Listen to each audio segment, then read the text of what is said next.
look how far we've come, all the things we've done, did it all with love, beauty from the bottom up. All I want is you, you're my favorite view, but there's nothing more, girl, you make my heart beat. And we are back. Welcome back, bumble bitches. I don't even know what episode this is. I think it's 46. I think this Isn't is today the 22nd? Today is August 22nd. Oh my gosh. Yep, August 22nd. I believe that this is episode 46. I think that 45 is still on my desktop waiting to be edited. So we are here. We are here. We are here. We are here. Josiah asked, good morning to all. I said, good morning to all. Chris, what made you shave the beard? I shaved my beard because I dyed it. Because I'm feeling old. And my shit is white as fuck. And at 44 years old, I shouldn't have a white beard like that. And I was like, all right, I'm going to just get like some ginger dye and get it back to its normal color. And it did not go normal. This shit looked purple. Yeah, it was very burgundy. It wasn't ginger hair dye. No, it was not. It was men's beard dye. But all they had was this ginger brown. And when it applied to the white, it came out very burgundy purple. Yep. So I cut it off. We cut it off. Tried a whole lot of shit to get it out first. Yeah. Pretty sure I burned my skin a little bit. Yeah, but you're getting all that fresh new skin underneath. Yeah. Which is nice. Yeah. Oh, I saw a sleeping bee this morning, everybody. You did. So I thought he was dead. Right? There was a gentle breeze. I was collecting some African cranberry hibiscus for my husband's smoothie this morning. She was a fairy. That's how I feel saying that out loud.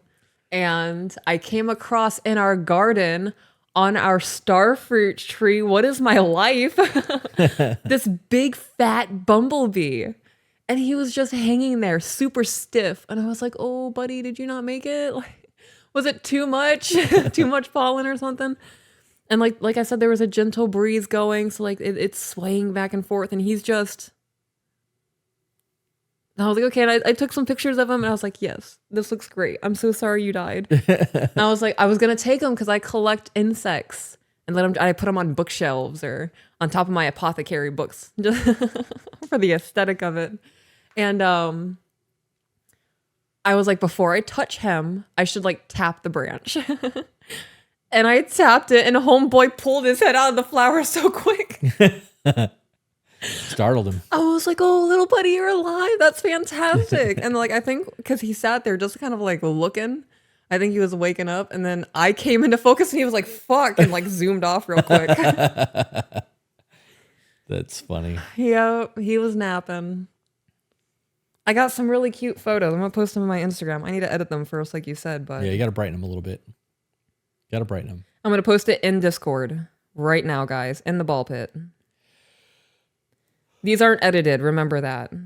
But you can see him, he's just gripping, sleeping. For those of you who are watching through the Patreon app or on Patreon, click the YouTube button. Like, if you click over the video, a YouTube thing will pop up. If you click that, it'll bring you to the YouTube channel where you can watch this where the chat is happening so that you guys can be involved in the chat. I need to get used to saying that because every time we go live, people comment on Patreon and we don't see it. Yeah. So we got we're gonna do some emails today. I think we should just jump into it. While she's pulling up email, guys, we still have bunks available for the couples retreat, couple/co-ed retreat in December.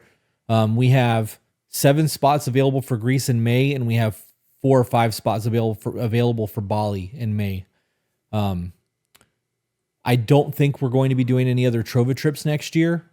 That's going to really depend on whether or not these move, because as of right now, this has cost us a lot. So I'm very excited for the Greece trip. I'm more excited for Bali. I'm excited for both of them for different reasons, right? I know Bali, both of them are very rich with history. I'm very excited to go to the, are we going to the Acropolis? Yes. There, my gosh, the ruins, there are sister statues there that I want to see. It'd be a shame if we, it's a shame that we couldn't stay an extra day. Yeah. Guess what? What? We're staying an extra day. I put that in last night. In Greece? Yeah, so our trip ends, and because of the time frame from Greece to Bali, we have an extra day in Greece after our trip. Okay. Then we fly to Bali, and we have an entire day in Bali before we're supposed to be in Bali. Oh, I love that. So we'll have a day to ourselves to dick around. Oh, I'm so excited. Okay, calm down. There's so much history. I want to see the cobblestone streets, and I want to feel the energy in the columns. I want to get pictures. I'm going to have a whole wardrobe for Greece. This is going to be one of the dresses. We're going to be a lot of photos out there. I'm gonna wear harem pants the entire trip and probably Okay. Crocs, unless I'm barefoot by then. Yeah. We'll see. I do have my Verbo or whatever they're called. The grippy ones. The barefoot shoes. Yeah. But I'll be your model in Greece. You won't have to be fancy. okay. And then in Bali, I'm really looking forward to the whole spiritual aspect, making our own medicine, the water purification ritual. Oh my gosh. Yeah, will be good times. Will be good times. Alex said that when you're in Athens, you have to go to breakfast/brunch at Little Kook. Peaches, you'll love it. Okay. I'll have to be reminded of that. Yep. All right, let's do some emails. What you doing over there? There's something in my eyeball. Let's start with a thank you. Okay. Holy shit. What? I was at Ace Hardware locally with the children, and I ran into a lady, and I'm assuming it was her husband, if I recall properly. And she was like, "We saw the truck out there." My husband was like, "I think Peaches is here," and I was like, "No, she's not." And she came over. She sent the photo that I took with her in the email. Okay. So you know who the email's from. I know who this is from. Okay. That's exciting. Okay. I was totally bumming it that day. I got to meet Peaches. My husband and I had the luck of running into a Peaches a few weekends ago. I acted like a little kid in a literal candy shop. What an idiot I must have looked like. You didn't. You did not. The excitement was infectious. Each day since, I have thought about sending you an email, but feared I looked too much of a fangirl. So I tried to gauge the appropriate amount of time that would not make me appear a stalker. I think you're overthinking it a little bit. It's okay. You guys, meeting you guys and that excitement, and that's what keeps us going in all of this. I also wanted this picture, so I appreciate it. Should post that to your Instagram too. Yeah. My family moved here a year ago, and I've slowly picked up on the things you said on the podcast or things in your post where I've thought, I'm pretty sure we live in the same town. My husband and I followed y'all for a long time, so the idea of running into you got us both excited. He is a mechanic and a major car guy, so you guessed it. It was Peach's car in the parking lot that gave it away. Big pink Bronco. The big pink Bronco, yeah. We pulled in, and I immediately lost my shit. I didn't even stop for a shopping cart, which we all knew I needed. And I went looking for you inconspicuously. I spotted you without Chris. The immediate reaction was disappointment because we'd have loved the chance to meet you both. But I was in such awe at how beautiful you were and how you interacted with your babies that I quickly forgot about Chris. Yeah, I was out with the children in my natural habitat. Sorry, dude, meeting you. Yeah, good. You knew as I approached you that I was one of those weird girls that follows you. I could see it in your eyes.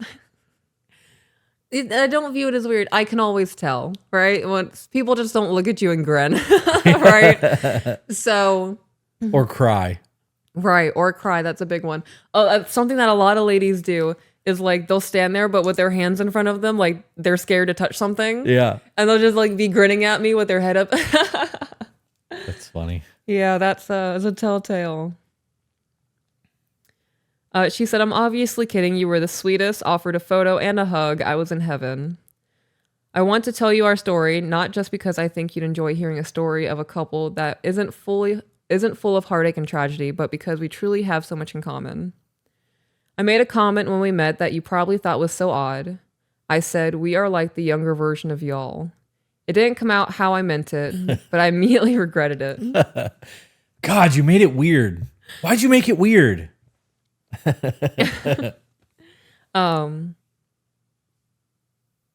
I'm going to be honest. I may be one of those women who are rare. Thank you for thinking I'm older than I am. I honestly, that didn't cross my mind saying the younger version of us. I think everybody that I meet in public is either older than me or younger than me. Yeah.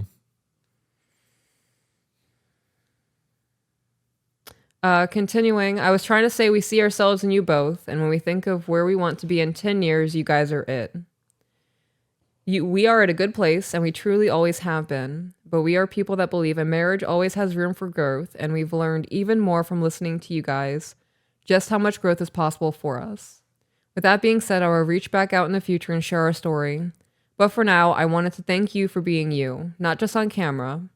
You are exactly the same person when you're standing in front of people, and that's so refreshing. I also want to add that you were even more beautiful in person, which I didn't even realize was possible, and she signed it off as Plant Chick, which she told me that day. Going forward, you'll know it's me because I'm the Plant Chick. Okay. That's the picture. Oh, you were actually... Oh, I just kicked the keyboard again. Oh, Hopefully that didn't turn anything off. Okay. I always have to look when they're covered in tattoos to find out if they were done at the shop while I was working there. oh yeah. Yeah. Well, hell yeah. It's cool seeing people doing the thing and being happy in life. Yes, it is. I love meeting you guys in the wild. And then it's always crazy to me when we run into people in public, they're like, I didn't think you would live in a town like this. Well, where do you think we live? Probably in like California or in a major city. Yeah. This is small town. It's not like tiny small Right. town, but it was 20 It years used to ago, be. you know? I remember that, yeah. So do I. When I first moved down here, like we didn't even have the Walmart in Northport yet. Mm-mm. So Had to drive south to go to Walmart. yeah, I had to go all the way to Port Charlotte. Yep. Yeah. All right. So this is a... Am I blind, naive, or selfish? I don't know, but I know I am a broken man. Hi, Chris and Peaches. I would like to start off by saying thank you all the way from South Africa and keep doing what you're doing. Over the past year, I've come to love your podcast, shorts, and conversations. My goodness. It's crazy to think of the reach that we have. Isn't it? Isn't it? When you think about like, we just had, when we started that live before it got flagged on TikTok, we were at 700 viewers. Yeah. Do you know how many people that would be? Like you couldn't even fit 700 people in our house. No. Like if everybody was shoulder to shoulder touching, taking up every inch. we would not be able to fit 700 people in here. Mm-hmm. It's crazy. It is. It really is. Continuing. Yep. I never had the confidence to send you this email, but thank you so much for season 3, episode 1, and your discussion on soulmates, which gave me the confidence to send this. Okay. I have so much to unpack and a lot of history behind this story. I will try and share as much as I can that is relevant to my current situation. Some additional context might be brief. We have been married for 14 years and have 2 beautiful children that I love with my entire being. My wife is an amazing stay-at-home mom taking care of our house, but as of right now, I am shattered and not knowing if I am selfish in how I'm feeling right now. Some background, in 2011, my wife and I decided to immigrate to Canada. We ended up living there for 12 years. I even sponsored her parents to become Canadian, and they still live here since we moved back to South Africa in 2023.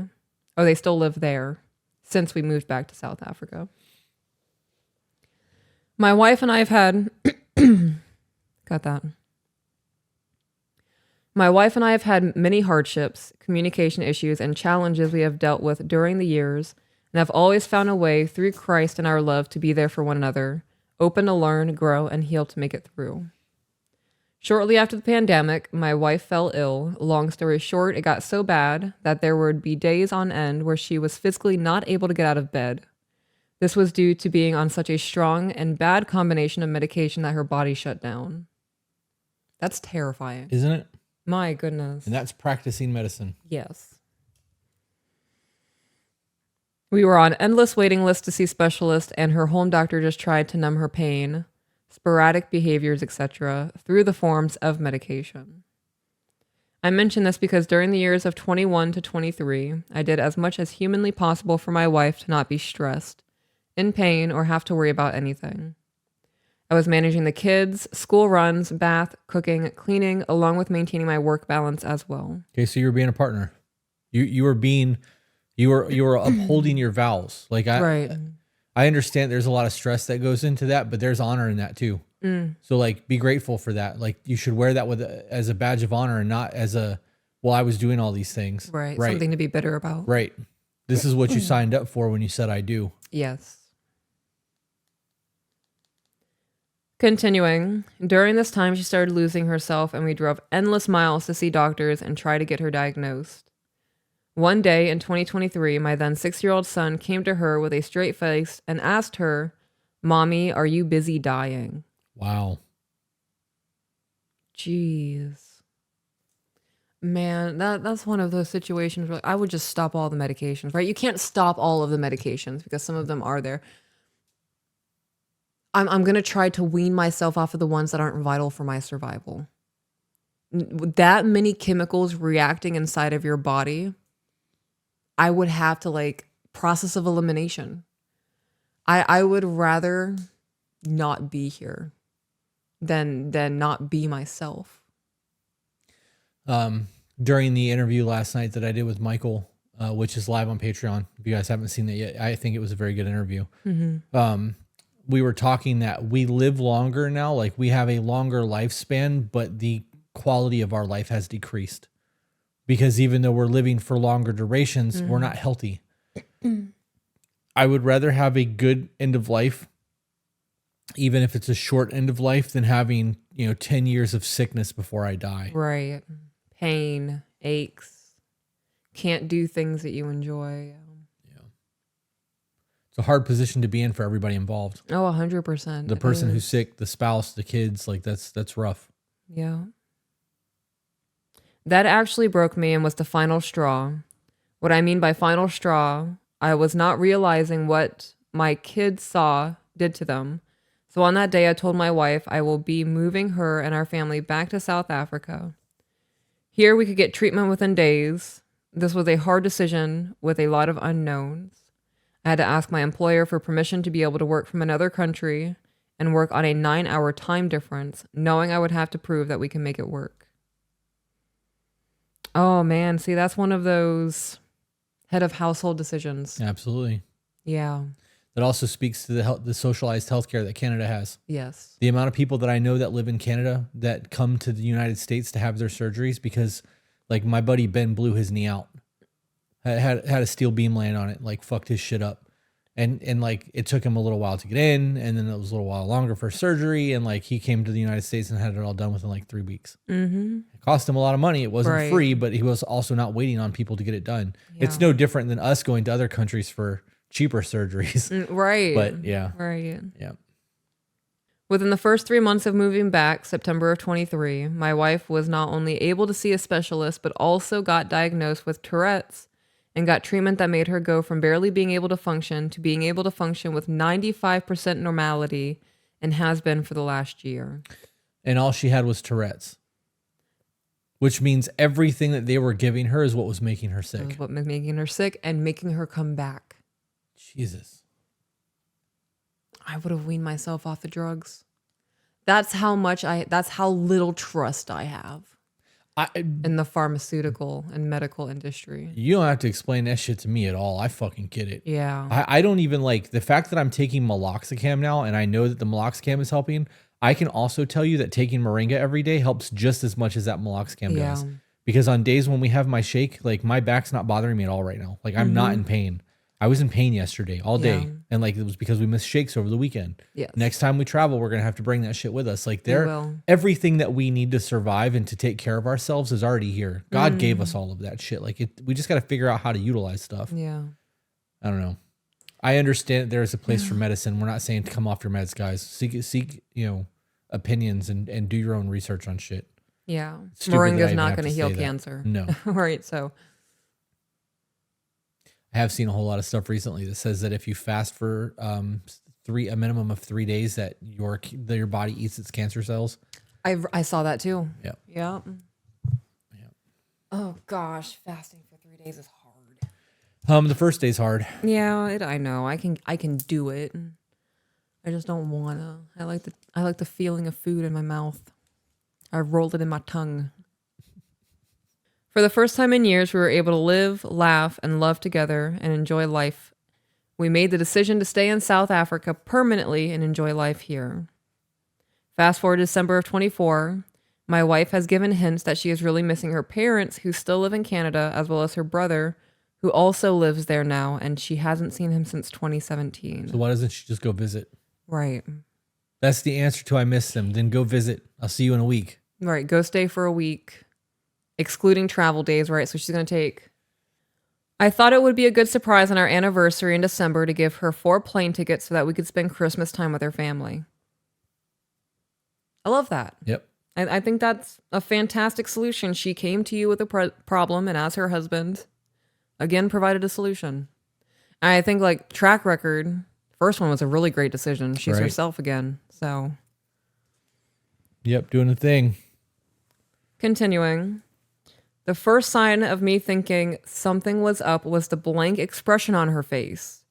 To which I asked, and she replied with, she was overwhelmed with this, but she is thankful, to which I could understand. The week leading up to our flight, she stayed the same, emotionless about the flight to Canada, and made me wonder about times in our past where she would bottle things up to a point where it would render her emotionless. It hasn't happened in almost 8 years. That would also sidetrack me, right? Now, is she someone who usually gets animated and excited about things? Because if she's, oh my goodness, thank you, I'm so excited, and then can't shut up about it leading up to it, and then suddenly this is her response, I would be sidetracked, blown off the rails. I don't know what cliche thing to say in that moment. Yeah. Yeah, I'm curious as to why she's doing that. Because I think that's a phenomenal decision. Mm-hmm. You know, if you were like, I miss so-and-so, that would try to get you there or get them here. Yeah. You are also not someone who has big reactions to surprises or gifts. Mm-mm. I am a really bad gift receiver. I'm aware of that. Mm-hmm. I don't get overly excited like you do. I get super excited about shit. Making sure that wasn't a message that needed my immediate attention. Okay. Continuing. Yes. Okay, pause and some background for me. Early on in my life, I was diagnosed with sensory processing disorder, sensory overload in a nutshell. I had triggers I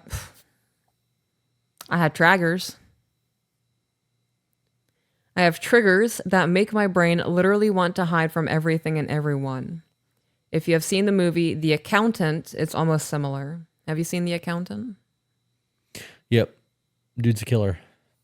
Word. It's the Ben Affleck movie where he claims to be an accountant. Are you the killer? Is that what you mean? He has look. I thought it was an autistic thing, but you'd have to watch it. It's a good little action movie. All right. Continuing, during our married life, I have tried to explain to my wife how and what it is, etc., but she has always had a tough time understanding it, as during my life, I have learned to deal with it and have minor episodes, and I have my safe spaces and safe zone kits. So she has always been aware, but never really fully understood. Okay, back to our trip. Okay, so I want to pause there. I thought there was going to be more information. I think it is vastly important for both people in a marriage to try to understand how the other person's reality happens. Matters. Right? You are somebody, when you are having a hard time, a bad mental day, whatever the case may be, you don't want me to lay on you for 5 minutes and breathe into your face and whatever. You want space. You want to move her over here. She just hit the camera again. I don't remember what I was saying. You were talking about me, but you didn't get to where you were going because she hit the camera. Oh, you're someone who You want space to process. You want to work through your shit mentally before you start interacting with the reality around you. And that doesn't mean that you're giving me the cold shoulder for the day. We're still giving each other kisses as we walk past each other, or like I'm checking on you and rubbing your shoulders. There's still that baseline of our marriage that happens. If I don't try to understand that you need that space and I just assume that you're the same as me and you need compression and cuddles and in the skin, that would be very hard on our relationship. It would be. It'd be very, very overwhelming for me. Right. It would be one of those times where I ask you to not touch me. Like that would create a whole lot of insecurity. Yeah. Yep. All right. So back to the trip. After arriving and settling in, bear in mind our trip was 30 days long. Whoo! Good husband. Good husband. 30 days. Are you staying with them? Wonder if he worked that whole time. Because he works remote. Oh, that's true. That would definitely make it easy. Yeah. So 30 days long, I started talking to my wife about the signs that were bothering me. We have always been good with communication, or at least I thought so. Every time I ask my wife what is wrong, she says nothing, but I can see she is not talking to me, and that is bothering me. For anybody who needs to hear it, you're ooh. I was scratching the side of my nose, and as I lifted, the tip of my nail Caught your jewelry. Oh. You're not slick with hiding your emotions. Your face says it. Your body language says it. Remember earlier when we were talking about that EMF that we give off with our energy? Yeah, people can feel that shit. It's suffocating in the air. Especially with people who love you and are in tune to you. Yes. Yeah. It's like an attunement from D&D. I'm your special little harp. That's funny. Oh my gosh, play me, daddy. I couldn't just let it go by. That's funny. I had to have that moment with my husband, everybody. Continuing? Yep. Okay. I can see that she's not talking to me and it's bothering me. I received a phone call from her sister while I was at the office asking me if everything's okay, so he was working. She spoke to my wife and she could see something was up, but she denied it. They have a very close relationship. So that now this is becoming more of a red flag for me. Not talking to the husband, not talking to the sister. She's definitely, in my opinion, lying by omission at this point. I'm really confused as to why she would even have a problem right now. Right. Oh, I really thought I was going to have to rescue my thing. Wonder if she wanted to go without him. Wonder if she's been talking to somebody else on the internet.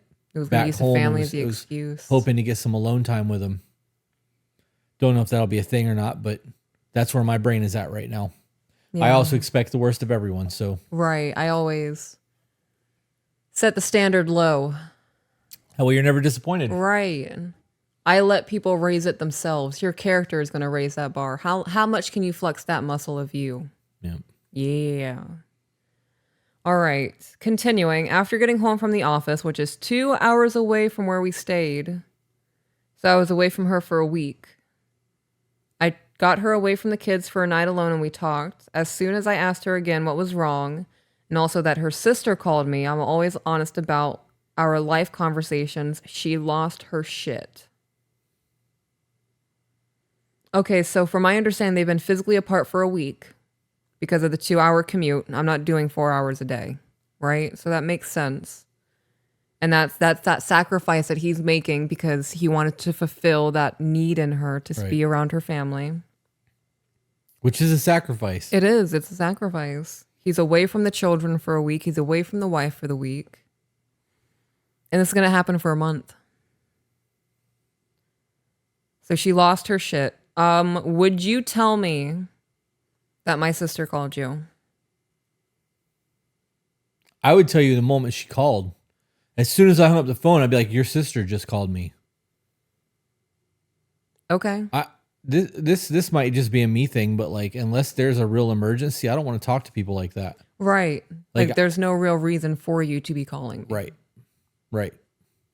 But that's also like, that speaks on to the relationships that I have with people, right? If Jenna or Jenny reached out to me after talking to you, that would be very different. Than, I guess maybe that's the situation because I'm not close to your sister. Right. But if somebody else did reach out to me, I would still reach out to you immediately and be like, hey, so-and-so just reached out to you. You and I have to be on the same page about everything. There can't be secrets between us, and there can't be, don't tell her. The fuck you mean don't tell her? That's my wife. She's priority one in the world to me. You just fucked up by telling me that shit because that's not happening. Yeah, whatever you're scared of is not going to splash me. Right. Shouldn't have done it. Right. Yeah. There are times where, if Sean was telling me something super personal about his life and was like, don't tell nobody, I'm not telling you that. Right. It doesn't involve us. That's his life. I'm just a soundboard. Very different scenario. Yes, I agree with that.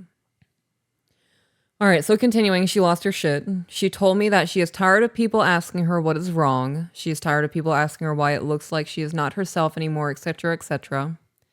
And I asked her why she thinks people are asking this and explained we ask because we love her and care. So I want to pause that. I want to pause on that. I don't need to pause on that. I already want people know when you're going through something and you're not slick. All right. Continuing on. She finally opened up and broke down a bit, and she told me that for over a year now she has not been able to find herself and that she is drowning in self-doubt and emptiness. Okay, so I know I've been through that, right? I had a whole little breakdown in front of my husband about finally feeling like an adult, finally feeling like a grown woman and shedding all of the things that was dragging me, like I was dragging behind me, all of the weight. I understand how scary that is to say out loud, especially when you think that your person has this, oh, well, they tell me I'm perfect, so I have to be perfect. There is a subconscious pressure there. There is that, it's another fucking thing, right? She was just sick. He just went through all of these things to help her get better. What? I didn't hit record on anything other than OBS. It's going to be a super easy episode to edit. Okay. It's going to be side by side for the whole time. Oh, I hope I didn't do anything embarrassing. Sorry, guys. Fuck. I was frustrated after the TikTok thing and didn't think about it. Yeah, it's okay. I looked over because I was like, oh, she's got to wrap up in an hour and 15 minutes, and I didn't see a red light when I looked back. I'm like, bitch.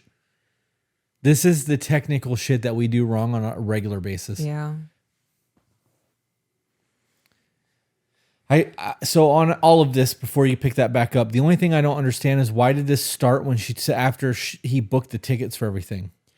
Maybe that's when he noticed. Yeah. Right? Okay. Like, maybe like day to day, she isn't, I don't know. That would be one of those moments where I'm like, okay, alarm bells are definitely going off. There's something not right here. There could have been moments prior where he was like, I can't tell if she's all right. Maybe she's just not feeling on like 100% today, whatever the case may be. It's silly to hold things in like this. Like lady to lady, woman to woman, don't hold things in like this. Right. This is one of those things that's going to poison your well, and your husband and children are drinking from that. Yep. You're drinking from that. Swimming in it. Now remember, I need to try and process that not only is my person feeling like this, but she has also been able to successfully hide this from me for over a year and also allowed herself to fall into this dark hole alone. Question is why did she hide it from you for over a year? Because it's a much deeper discussion. Yes. There is also, I'm not taking this personally, right? Like you going through all of that, you're not doing that to me. Now, if I'm not a safe place for you, you could be doing it because of me for whatever reasons you may have, but you're still not doing that to me. It's a self-preservation thing versus I don't like my wife anymore. Right. Never in my life did I imagine that this is what was going on. So we started talking about it and putting my feelings aside for a moment to focus on how I can help her get back to herself. Promising and reminding her that we have an open door, no bullshit communication policy we always have. Okay, so I want to pause there. there is also a level of, I need to be a woman for you. And I'm not going to cry. Being shaky in the foundation of who we are as a woman and our femininity, and right, because if we don't know who we are, we're not being bubbly, we are not being flirtatious or sexy, and if we are, there is not that confidence that's behind it. When that's not a thing, there is that subconscious primal, like there's a better woman out there. And there's also, like, tack on to that, when I keep something inside of me, it's not reality. If I say it out loud to the world and somebody else hears it and can give me feedback on it, now this is something I truly have to face head on. It's a lot. Yeah, it is. It really is. Anything you want to add? That very primal, there's somebody out there that will take care of your person. The way that you're failing to do so is something that I think that everybody should remember. It's something to remember. Mm-hmm. You know how many men would love to fall into my position with you specifically? Right. Like, it would take one mishap. Like that's a very real reality for me. That's a thing for me too. Right. Well, I know what I have. Yeah. So what it comes down to, like, I'm not screwing this up. I'm not going to fumble this. Right. Exactly. Yeah. Exactly. Yeah. But I think that speaks to our relationship. Yeah. You know what I mean? People are in relationships but don't have a relationship. It's a very different thing. That. Say that one more time. You are in a relationship but you don't have a relationship. Oh, that made my heart tingly. Yeah. Yeah. I like how that made me feel. Yeah. My heart's nipples got hard. Oh, my aorta. Not the left ventricle. That's funny. Thanks for being silly with me. Of course. All right, continuing. There was a lot to process that evening, but we got through it, and I told her I had to process my feelings about this as well, and we have to follow up, and we blah, blah. Hold on. Jay said, I won't even put myself in a position to fumble it. That's what I'm talking about. Yeah. This is, I'm not going to put myself in a position where there could be a hint of emotional infidelity. This is going to be a situation where it might take me a little while to come around to the things that are bothering you, but once I understand it, that shit's out of my fucking life. I'm not dealing with it anymore. Because I don't want any type of stupidity to fucking disrupt our lives. And don't get me wrong, sometimes it takes me a little while to understand things. I've been hit in the head a lot. Right. Sometimes I'm just fucking stubborn and don't want to understand it. Sometimes there might be something in my life that I'm finding value in that you are vehemently against, and like we just have to navigate that. But I have to weigh that one thing versus the other 99% of my life, and when you look at it that way, that one thing is not worth it. This is all there is to that. So he's absolutely right in that. Like, you guys, if you want to make sure that your relationship is squared away and like proper, you need to stop putting yourself in situations where things can be questioned. Right. Yep. There was something that I want to touch on. Oh, so he said for the last year, she's been hiding it from me. This not knowing herself, this spiral. Like, she did get herself into this hole by not asking for help from her husband. Whatever that may have looked like for her in the moment. You are somebody, if I don't come to you in the moment of something that bothers me and I bring it up three weeks later, you feel like the last 3 weeks I've been lying to you. Yeah, and I would bet that's how he feels right now. Yeah, I believe that. I also don't believe her. Yeah. Yep. I don't know why. It could be factual, but whatever's going on here, something telling me that this is bullshit. It doesn't sit right with you. Yep. Yeah. There was a lot to process that evening, but we got through it, and I told her I had to process my feelings about this as well. And we would have a follow-up conversation to make sure I have no ill feeling. Or, if I have, so we can deal with them at the time. A few days later, I had the absolute worst SPD episode I have ever experienced in my life while playing cards at my sister's place, who also lives in Canada. So bad that I had a bad snap that brought my niece to tears, and I felt so horribly bad about it. I spent the next few hours explaining it to everyone, but one of the side effects of a fatigue overload, I had trouble talking, mumbling, and had brain fog. So I excused myself to go to bed. When my wife checked up on me, bear in mind she has never experienced this type of episode before, I almost felt judged. I was scared, as I have never ever felt like this before. Honest to God, I was scared to go to sleep, as it felt like my body was going to shut down. And I shared this with my wife, to which her response was, "I'm sorry you feel that way," with little emotion.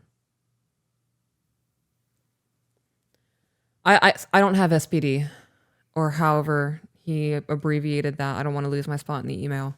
I have borderline. And when I was in the thick of my borderline, there were 100% things that I was going through, and I was a third person looking in on my body going through it. There is a level of patience that has to be had with people who have mental illness or personality disorders. If I was going through it and I was telling you I'm scared to go to sleep, I feel like my body is betraying me, whatever the case may be in the moment, and you hit me with, "I'm sorry you feel that way," now my abandonment's kicking in. Yeah, that would be a huge problem for me. Especially after being there for you for 3 years when you were horribly sick, Right. and moving our family to South Africa and bringing you to Canada because you missed your family so much. The least you could have done is say, "Babe, call me. I don't want to do this over text message." There needs to be levels of compassion there. Yeah. Regardless of mental illness or personality disorders or anything else. This is a simple compassion. People want to be loved by their person. Right. Where was the loving aspect in that moment? Mm-hmm. It sounds to me like you were an inconvenience to her because you were having an episode. Yeah. That's how I would feel in that moment. Yep. Continuing. Yep. I thought, okay, she's going through a lot. Tonight was a lot, and finally fell asleep. I feel like that's too much wiggle room for her. She's going through a lot. She's having a hard night. She can't be there for me right now. We could both be having a borderline episode. And if one of us goes, "I need you right now," there is a certain level of self-worth that people dip below to get to that point of, "Oh, they're just too busy to love me right now."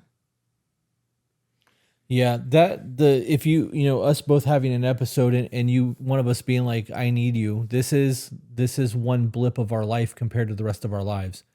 And this comes down to how much do you love your person? Right. Because you could not like them right now and still love them. Yeah. And know that like if you're not there in this moment, it's going to shatter a whole lot of things in the future, right? This is just for us, this is common sense shit. For other Yeah. people, this is, oh, I never thought about that. Right. Right? You're choosing selfishness to not be there for your person and to not have that compassion and empathy. Like it's not hard. Right. I don't know.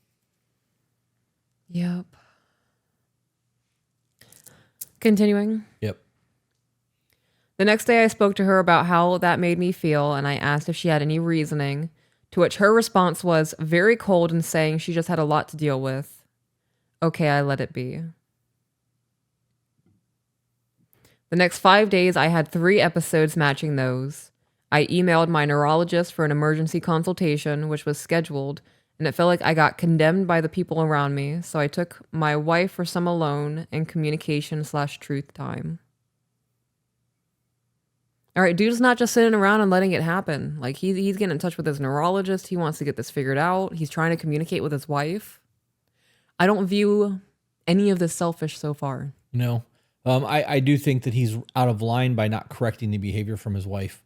I agree with that. And in that situation, the next day when we're talking about it, well, I just had a lot I was going through. I needed you in the moment. Yeah. Right? You didn't show up for me, and I don't ask for you to show up for me very often. You're supposed to be the one person. Right. And as a man, it's my job to not bring a whole lot of shit to your doorstep. And when I fucking need you, I need you. Mm-hmm. Right? When you were like, I miss my family, we came to Canada, been here for 30 days. When you were sick, I was there for 3 fucking years, never complained once. Yeah. Right? Like, I show up for you every time you fucking need it. And the one time that I needed you to show up for me, you were cold and distant. Like this is a problem for me. I'm not okay right now. Like I would fucking lay all that out. Yeah. We're not going 3 or 4 days and neurologist and other, until we have another truth time. We're having this conversation right now. Yeah. Yep. As a wife, I agree with that statement. As a mother, I agree with that statement. I would want my son to be able to communicate like that. I just experienced the unhealed me a little bit. Yeah. How in so? there. Yeah. Suddenly our son's 25 and he's with a woman and he's trying to healthily communicate things and set boundaries, and then she hits him. Yeah. It's an extreme, but I do believe that happens. Yeah. I believe that women put their hands on men Far more than often. they're willing to admit. Yeah. Far more often than you think. Yeah. And it's because they believe there's no consequences for their actions. Right. And you're not going to hit me back. I'm a woman. Continuing. There was a lot said in that time, but there was one sentence that cut me, and we have spoken about it after, but no change. She said, I don't have the power to deal with your issues right now. Please tell me to fix and find myself again and deal with your own issues. I'll help you when I find myself again. Bitch, you had a year of unspoken shit that you've been dealing with and didn't find yourself then. How is he supposed to? You're going to do it now that he told you to do it? Hey, you need to find yourself. I know it's been a year and a half of you struggling with your shit, and Lying you've done to me. absolutely nothing to correct that behavior. But let me tell you to do it now. Is that going to? You're right. Let me go do that, husband. Thanks for telling me what to do there. Really, really, really means a lot. This is why men don't open up. Yeah, this is exactly why men don't open up. This is why men don't talk to their wives. This is why men feel like they don't matter in society. This is why male suicide rates are the highest out of both genders. My knee-jerk reaction to that would be, okay, do you want to get a divorce? Like that's not the way you respond to that situation. That's how that would make me feel. Right. You're telling me you don't care about me enough right now in this moment where I'm really struggling. When I was there for you, you're not willing to show up for me in the same capacity. Yeah, that would be a lot for me to process and to move forward with. Yeah, this is she's making it very clear that you don't matter. Right. If anything, she's the selfish one. Yep. Yes. This hurt because I was scared, in pain, confused, and mentally losing a battle. And I told her all of this. I needed my wife in the worst season possibly in my life, and she was not able to assist me. Am I wrong in feeling betrayed or abandoned in my time of need while actively still trying to help her? Not at all. I feel like we laid that out pretty well. Yeah. Continuing, we still had 16 days left of our holiday in which I had many smaller episodes. She even made a joke. Before you get into the joke, she's already violated the vows of their marriage. Yes. She's not there for them in sickness and health and for better or worse. Like maybe they didn't do those vows, right? Right. But either way, when you say that we're a team and we're going to do this life thing together no matter what, she's violated the no matter what in this. Yeah. She's put a whole lot of stipulations on the what. So what was the zinger? So she said she even made a joke. At least she promised it was one. Now, before I read it, I want to point out this is disguised disrespect. Absolutely. All right. This is one of like the 6 or 7 things that will be detrimental to your relationship. And didn't he say like 9 times out of 10 they could predict divorce with these things? Contempt will predict divorce. But, okay. But disguised disrespect is a huge one. Yes. Like this is, I even view like, well, I don't want to get into that. We don't have a whole lot of time. So okay. So the joke was that I don't trigger my episodes if I drink, so maybe I should drink more the next 16 days. I'm not a person that drinks a lot or really gets drunk. I have friends who drink to numb the pain before, and I refuse to fall into that trap. So she wants you to self-medicate instead of working through your shit. Because it's easier to deal with you a little drunk than to have Help. than to be there for you. Because that puts her in a position where she doesn't want to do something. Right? Like it puts her out. Lean on the alcohol, not me. Right. Yeah. Right. That's what that says to me. I keep itching myself. This woman's energy is making me itchy. What else? It's like flick it off. Just go somewhere. Oh, that felt really good. I'm going to just one more time. Okay. We're ready. It's funny. Continuing. I even shared links that my doctor shared with me to help her understand better, and I asked her every day if she read it, and there's always an excuse. It took her 5 days and me almost breaking down in tears for her to finally take time to read and go through the links. But she had time for TikTok. I bet she did. Had time for Facebook, Instagram. Had time to do a Yeah. whole bunch of shit other than finding herself again. Yeah. What a bullshit excuse. Right.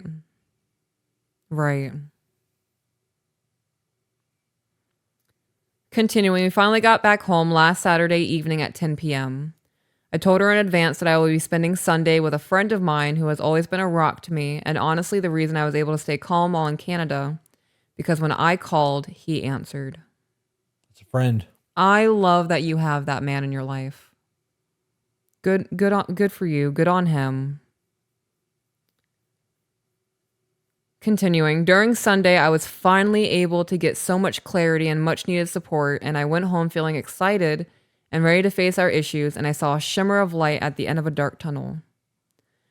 I told my wife that I would like to have a chat about that day and my confidence, etc., and she agreed, but started the conversation out of left field with blah, blah, blah. But she started the conversation out of left field with, she was not happy that I was out all day, and she is not comfortable that I am sharing what is going on with my friend, and that she wants me to speak to a professional instead. You can fucking kick rocks. Yeah. Yep. That's one of those situations where I came to you multiple times. I tried to have conversations. I tried to seek comfort, and you denied me. I went to somebody. This is why people cheat. Further down the line, emotionally, physically, whatever the case may be, when you decide that you are no longer going to be that person to provide that thing for your person in their life, whether it be companionship, emotional support, they're going to have to seek it elsewhere. And professional help, therapy is not the same thing as having somebody in your life who gives a fuck. Right. Yeah. Had she been there for him, he wouldn't have needed to go to that friend. So if you'd have done your job as a wife, he wouldn't be going outside of your relationship to talk to other people. And this had nothing to do about their relationship. This was about his fucking mental health. Right. And you know, I'm willing to bet that he did step outside of that rule that we have about not talking about our relationship to other people. And I'm not excusing his behavior and saying that it was okay, but if he got something from that person that he thought he was going to be able to come home and fix his relationship, like, right, that's a win. Clearly it wasn't a shitty talk or negativity bias. Right. Yeah. I can somewhat understand that, and I guess I might be a bit selfish here. I disagree. But first, my wife is telling me she can't support me, which in my mind is already bothering me, as she is choosing not to uphold her vows, and I told her this. Called that. Yeah. But she is also telling me that the only person that literally saved me during our holiday is off limits. I can understand if this was a woman. Right. Right. If it was a woman, I would have maybe a different opinion about this. Depends on who woman was, right? If it's his mom. Right. Right. But he still walked away from that with like marriage advice on how to fix this with his wife. Like she's a good mother trying to give marriage guidance. I couldn't imagine if I had a problem and I went to Sean and you told me that you weren't comfortable with talking to him and trying to put a stop to that. I got to be honest, I don't know how I would handle that. Yeah. I've known him for 25 years. He has been my best friend for 25 years. He knows every bit of ugly. He knows all the stupidity, the injuries, the fucking hurt. Knows where the bodies are buried, so to speak. Like he all of it. Mm-hmm. And if I needed to vent and scream and like cry on my brother's shoulder, like I'm going to do that. I could not imagine you trying to control that aspect of my life. Right. And that's what it is. It's control. That's fucking insane. Yeah. This is disgusting behavior from her.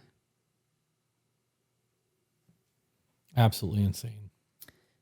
Continuing, I tell her that it feels like she is taking my safety net away from me while I am falling. And now I need to talk to someone new while my friend is actually helping me and made me excited to fight for my marriage. Her response broke me and is the reason I thought of writing you guys. Well, I guess it's time for you to put on your big boy pants and figure it out. She said that to him? What a cunt. Yeah, you need to move on, dude. Yeah. She's already violated her vows. Like you have gone above and beyond. Somebody in the chat a minute ago says that she's doing what she's doing to get him to end the marriage so that she's not the bad guy in this. Oh, I can't leave him. He took care of me while I was sick. That's exactly what that is. It's guilt. And then I bet she's going to run around and tell everybody that, I don't know, he's probably narcissistic. And now that you're not sick anymore, he can't look like the good husband, whatever. Yeah. Hey. Oh, never mind. Oh. I thought we had 2 more Bali bookings. Damn. We don't. Okay. That was just the title of the email that Brandon from Trova replied to. Continuing? Yep. And here we are. I honestly feel that if I got the support to deal with my issues from my wife the same way I've been supporting her through the years, I would be more open to that. But I feel like the first time I really needed my wife, she was not there for me, and she is choosing on my behalf what my help looks like. I am breaking down crying writing this email, but I need to know if I am in the wrong or missing something. I don't think you're in the wrong at all. I don't think you're in the wrong at all. Here's a reality. Let me sit up. I realize that I realize I hate these chairs. Okay. They're so big that I can't just sit. Like I will Yeah, sit here I'm, like, and I cupped. find myself sliding, so I slouch. Yeah. Here's the reality of things. I do want to change these chairs out. Just in case I didn't actually say that. You are, as a man, you are expected to bottle things in and be stoic and do all that shit until you finally find a person that you can be vulnerable with. And when you're finally able to be vulnerable, I hate the term vulnerable, but when you are allowed to show all of your demons and all of your ugly and hurt, and you're able to process that, and you have that person that's supposed to be that pillar with you, the moment you open up and you start to give that and they shut that down or they break that, you will never open back up to that person again. Because it's already hard enough for us to get to the point where we are capable or comfortable Right. in doing that. It takes one time for that shit, like the little joke. Cool, I know where the fuck I stand now. You will never get that side of me again. Yeah. It literally takes one time because it's happened to us so many fucking times in our life that we already know that we don't matter. When we find somebody that we believe that we matter to, one fucking time is all it takes for that to never be a thing again. You will not look at your wife the same way ever again. You will never have that same trust. You know at that point that they will not be there for you in your time of need. Do you want to wait until you actually have like a real medical issue and realize that she's not going to tolerate it and like dip the fuck out while you're sick and dying because it's Right. too hard for her and she doesn't know who she is? No, you showed me, you know, nope. Yeah. No. You showed Good me your on true that. colors in that. I don't have anything else. I think we said a lot of our peace of mind in that. Yeah. There's a whole lot of work that would have to be done to save this marriage. Yes. And there's a lot of things that has to be done on both people's parts. He needs to stand up for himself. 100%. You know, grow fucking backbone. And when something's not right, speak on it. And I don't care if it hurts her feelings. I don't care if she gets mad about it. I don't care if she tries to make it selfish or turn it into her and her trying to find herself or whatever the fucking problem is. You need to stand your ground. She's had plenty of time to figure out who she is and get her Yeah. shit together. I don't believe that she wants to be in the marriage with you. I truly don't. That doesn't feel like love to me. It feels like obligation and it feels like an easy ride. You make enough money that you were able to fucking send her, you know, the 4 of you, you know, the 2 of you and the 2 kids were able to go back to Canada for 30 days and you were able to still work and do your life. I'm willing to bet there's a sense of need there. Like, I don't know, man. I don't like this at all. Yeah. So if they were to try to repair this, where's the first steps? I think therapy needs to happen for both of them. Yes. Both like individually and then together. Yeah. What's the next step? Because the trust is broken on his part. He's not going to believe that she's going to be there in a time of need because he's shown her that she has shown him that she's not reliable. I don't know. I don't know if I'd be willing to come back from that because will I ever believe you again? Right. Yeah. There would need to be proven action on her end. Like- change behavior. Right, changed behavior, actually checking in on me, giving a fuck when I'm telling you I'm having a hard time. I would need to see a lot of growth happen in the person. Like, I don't want to recognize you in 6 months. And if you're the same person you are now in 6 months, yeah, this isn't going to work. Do you think that divorce should be discussed at this point? Because that is the nuclear option. Like once that's on the table, it changes things. Yeah. But I ask you that because the vows have been broken. Yeah. I at this point, I think I would. When you look at marriage as a contractual agreement, like this is how we are laying out how we're going to live the rest of our lives. Once that contract has been broken, you basically at that point, if you were looking at business, you'd be lawsuits and business disruptions and a whole lot of other shit.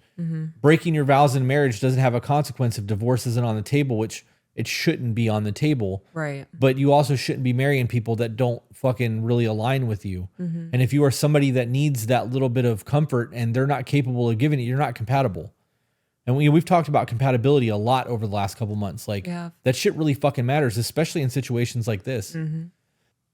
So is divorce a discussion that needs to be had? I would have that discussion. I feel like we are no longer a married couple. And if we don't come back, there would be a whole fucking thing. We'd have a vow renewal ceremony. There would be a lot that has to happen to bring this back to a marriage for me.